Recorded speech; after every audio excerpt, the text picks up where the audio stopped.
He's the comic world's most famous sporting superstar. A man whose name is synonymous with triumph against the odds on the football field. Roy of the Rovers has survived marriage problems, attempts on his life, managed the England squad, and signed Martin Kemp and Steve Norman from Spandau Ballet. All of the while sporting a ridiculous range of haircuts. This is Roy's story.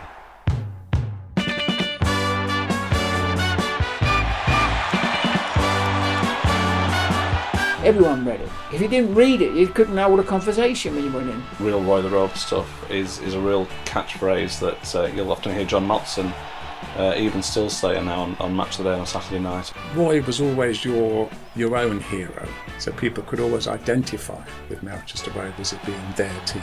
It became an institution. It became massive. Footballers were reading the stories. There were great storylines. He represents all that's best about British football. Roy was number one. If you said to the kids, right, vote for your favourite football and Roy races there, Roy would get more votes than anybody. So where did Roy rate? Number one by a mile. Roy the Rovers was real. I was his best friend. I wasn't his editor. He's definitely there in the top 10. He's survived the 50s, 60s, 70s. That's how big Roy the Rovers was, and that's how big Roy the Rovers could be today.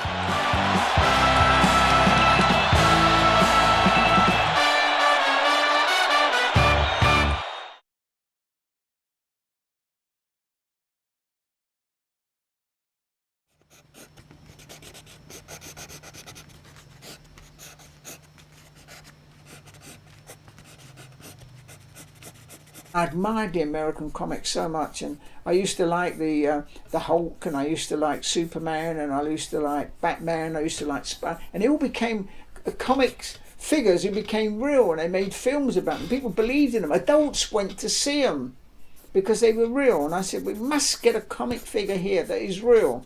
And I talk to people now, and I said, what did you think of Roy? And these are people in their 60s, and they said, I always thought he was real. I always thought he was real. He was a real person.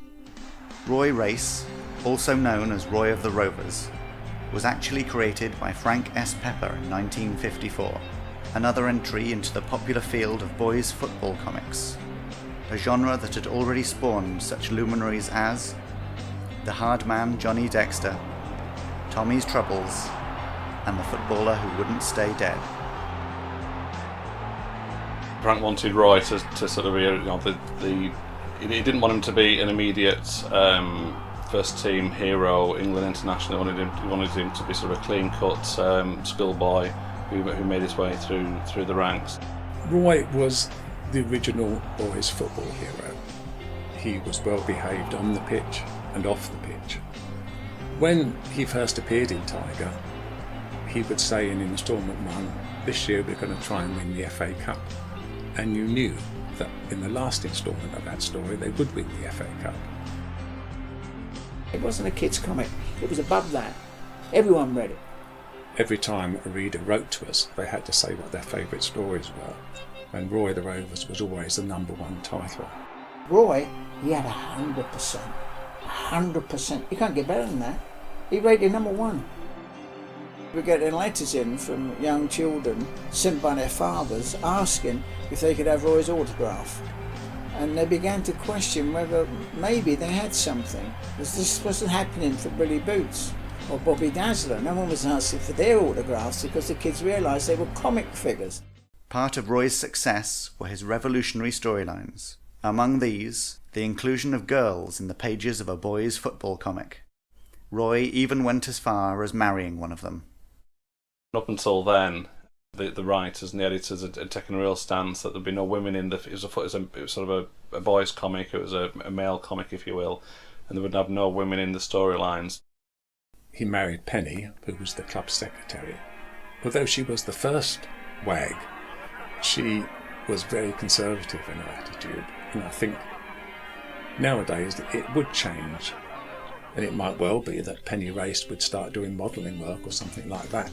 Obviously I had to play the football match beforehand, so all the players turned up at church in football kit, having just won the cup final against Oldfield.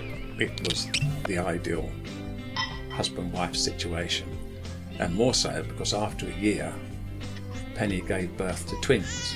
Roy named after Roy himself, and Melinda from the Mel from Melchester. So he became a father of 2 children and was the first boys' comic hero to become a father.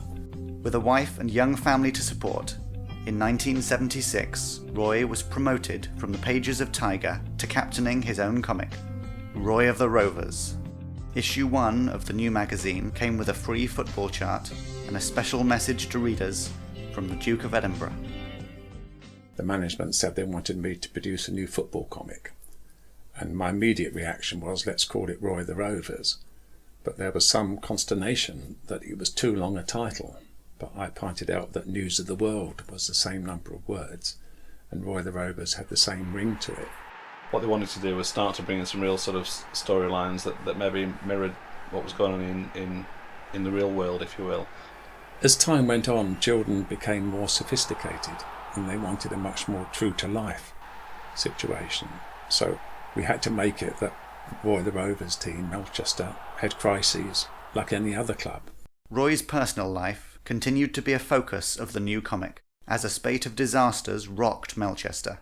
In the 1970s and 80s, Roy and the team had to contend with everything from earthquakes to assassination attempts.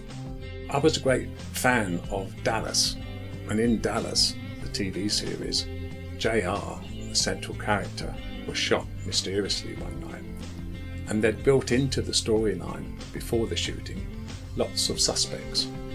We decided to do the same thing in Roy of the Rovers. There was a number of people that were implicated.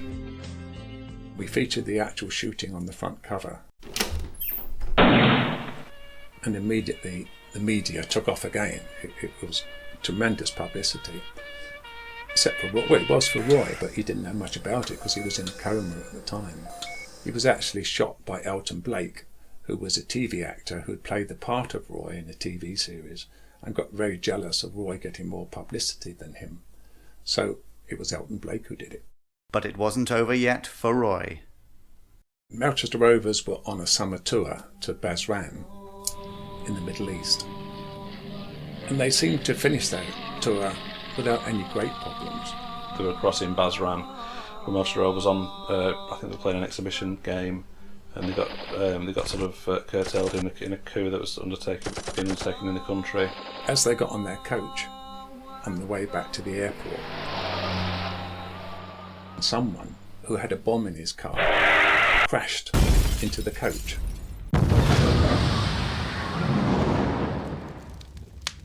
And there was an enormous explosion, and quite a few of the Melchester team perished. The accident happened, and there was 8 players that sadly lost their lives at that stage.